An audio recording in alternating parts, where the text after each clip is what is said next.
Čau, labrīt, labdien, labvakar, Mēs trešdienā. atkal esam klāt. Mēs atkal Mēs esam atkal esam klāt. klāt. Mēs pat pārģērbušās neesam, kad arī tā doma bija, ka varētu jau notēlot, ka mēs ierakstam, bet nē, mēs sēžam.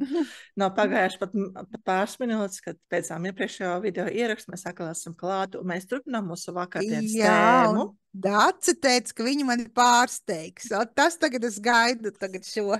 Jā, tēma, gan es pateicu, jau Lindai saku arī jums šobrīd, tā tēma, ko es labprāt vēlos attīstīt šeit, ir ego sabiedrība.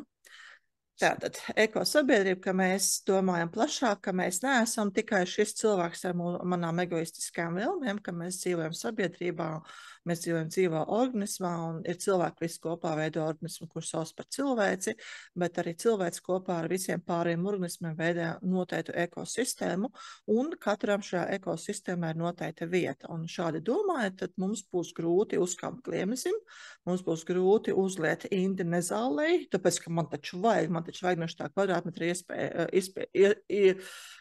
izspiest pēc iespējas vairāk produktus, kurus pēc tam vedīšu uz tirgu un noplēšu vēl ar rindu, lai viņi nesabojājās, ja, tad tā nevarēs vairs darīt. Un ego sabiedrībā par to ir būtiski runāt. Un patiesībā tas ir ne tikai, ko es izaudzēšu, tas arī ir par jebkuru jomu, kurā mēs dzīvojam, kurā mēs darbojamies, un par mūsu peļņas mērķiem. Jo ar peļņu ļoti interesanta lieta, tā kā mēs veidojam biznesu, tad ir vēlme pelnīt pēc iespējas vairāk, un tā doma, ka ir jāveido uzkrājumi. Un par uzkrājumiem ir tādi visādi gudri skolotāji, kuri teikuši katru mēnesi 10% samaksājiet sev, tā ir tā summa, ko mēs nedildējumā summa, kuru mēs iemaksājam sev kontā, lai mums tā nauda vienkārši tur veidojās, kā nauda man, nevis priekš manis, kā manām vajadzībām, ka es to naudu aiziešu un došu, piemēram, par frizieru pakāpam, bet tiešām nauda man, kuras iemaksāju savā kontā. Lai šīs sistēmas darbotos, ir nepārtraukti jādrukā klāt nauda, jo savādāk jau tā nauda, ja mēs visi tos 10% noguldīsim, tad patiesībā katru mēnesi 10% no apgrozībā esošās naudas ir nolika kaudzītē, un tad nākošā mēnesī vēl 10%, un beigās ir paiet, tur, protams, pēc matemātikas tā tomēr būs kaut kāda progresija, ka katru mēnesi mēs arvien mazāk noliekam tos procentus, bet tā nauda kaut kādā mirklī beidzās. Tad kas ir jādara valstu valdībām, ir vienkārši jādrukā klāt nauda, bet naudas drukāšana klāt izraisa inflāciju. Jā, tā kā tīri kaudzītāji tomēr nē, varētu šo naudu kaut kādā laikposmā sākt investēt, piemēram, savā biznesā vai savā izglītībā. Ja, tad tomēr no tās kaudzītas naudiņu paņemt un izturēt tā kā atdot to naudu kādam citam, par pakalpojumu, par preci, lai tā nauda tomēr aiziet apritē. Un arī tas jau darbosies, jo tomēr būs katru mēnesi mums ir, ja ir izdevies atlikt tos 10%, tad tas jau mums trenē mūsu to sajūtu, ka es to varu izdarīt. Ja? Tad es varu izdzīvot ar tiem saviem 90%, vēl labāk izdzīvot ar 80%, 10% spēt atdot pilnīgi citam cilvēkam tāpat vien, noziedot. Bet, tas ir par naudas plūsmu, bet no tās mazliet projām nost. Tas, ko es gribēju pārsteigt Lindu un arī visus pārējais, varbūt, ka kāds nepārsteigšu, varbūt, ka kāds no jums ir dzirdējis, ir Amerikā tādam garīgā skolotāja Mariana Viljamsona, kas diezgan čākli darbojas arī politikā, bet mēģinās kandidēt uz senatoru krēslu ar šo ļoti tādu garīgu pieeju visām lietām un paraudzīšanos uz to, ko mēs daram, no skatu punkta, vai tas, ko es gribu, vai tas saskan ar visu mērķiem.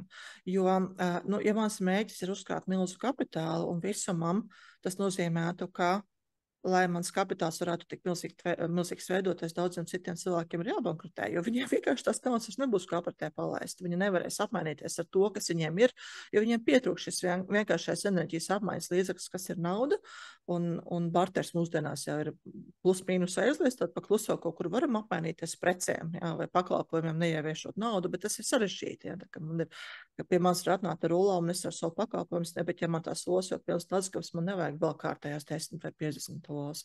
Tad tas varētu būt tā kā neveselīgi, tāpēc mērķu uzstādīšana kā peļņas nolūkos nav tas labākais mērķis, ko vajadzētu darīt.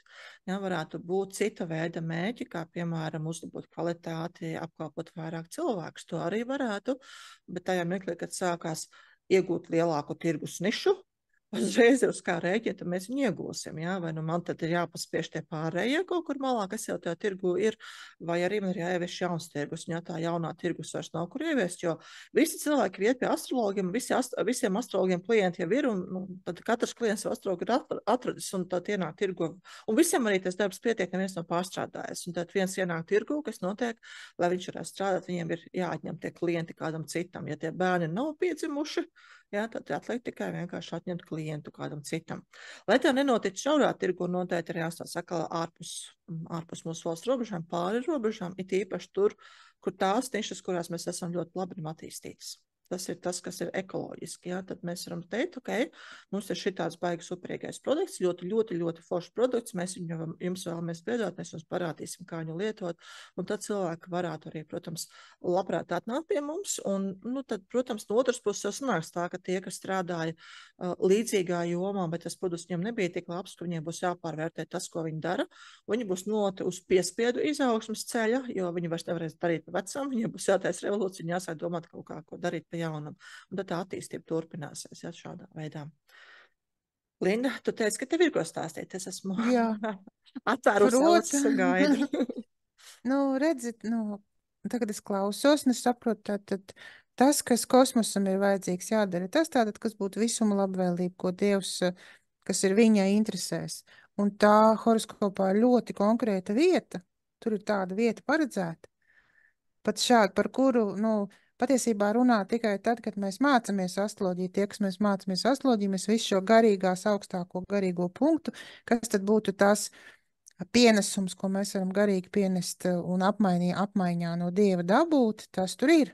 Bet pārsvarā jau cilvēciskajā izpratnē neviens viņu neizmanto. Visi astrologi zina, kur tas ir un kā tas strādā, jo tam blakus uzreiz nākamais ir šie mērķi.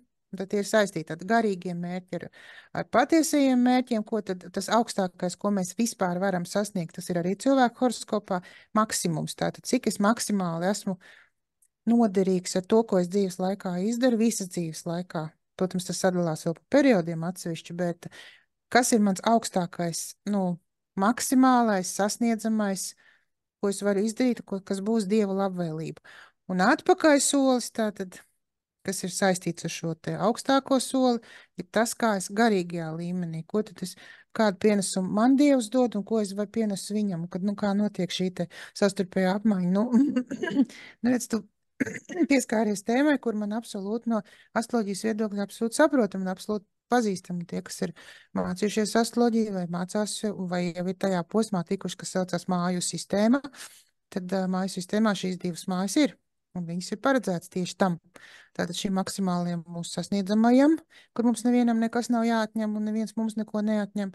Un šim te garīga un atpakaļ solīts, ja tātad šis te svētītais, svētīgais, augstākais, garīgais potenciāls.